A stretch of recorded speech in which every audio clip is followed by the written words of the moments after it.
Team India T20 captaincy విషయంలో గత వారం రోజులుగా పెద్ద చర్చ జరుగుతోంది. అందరూ ఊహించినట్టే హార్దిక్ పాండ్యాకు సారథ్య బాధ్యతలు ఇవ్వకుండా అనూహ్యంగా సూర్యకుమార్ కు అప్పగించారు. రోహిత్ వారసుడిగా చాలా రోజుల నుంచి హార్దిక్ పేరు వినిపిస్తుండగా ఒక్కసారిగా అతనికి సెలెక్టర్లు షాక్ ఇచ్చారు. 2026 టీ20 వరల్డ్ కప్ ను దృష్టిలో ఉంచుకునే సూర్య ఎంపిక జరిగిందని అంచనాకు వచ్చేశారు. అయితే హార్దిక్ ను ఎందుకు పక్కన పెట్టారన్న దానిపై చాలా వార్తలు వచ్చాయి. ఈ నేపథ్యంలో చీఫ్ సెలెక్టర్ల అజిత్ అగర్కర్ క్లారిటీ ఇచ్చాడు. లంకతో టూర్ కు ముందు జరిగిన మీడియాతో సమావేశంలో కొత్త కోచ్ గంభీర్ తో కలిసి హాజరై అగర్కర్ దీనిపై మాట్లాడాడు.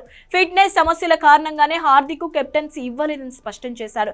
ఎప్పుడు జట్టుకు అందుబాటులో ఉండే ప్లేయర్ కి ఇవ్వాలనుకుంటున్నట్లు చెప్పుకొచ్చాడు. హార్దిక్ జట్టుకు చాలా కీలక ఆటగాడని, అయితే ఫిట్నెస్ ఇబ్బందులతో అతను అన్ని సార్లు జట్టుకు అందుబాటులో ఉండడంపై సందిగ్ధత నెలకొందన్నారు. ఈ కారణంగానే సూర్యకుమార్ ను సారథిగా ఎంపిక చేసినట్టు చెప్పాడు. తనకున్న ఆప్షన్స్ లో సూర్యని అర్హుడిగా భావించి జట్టు కెప్టెన్సీ అప్పగించామన్నాడు.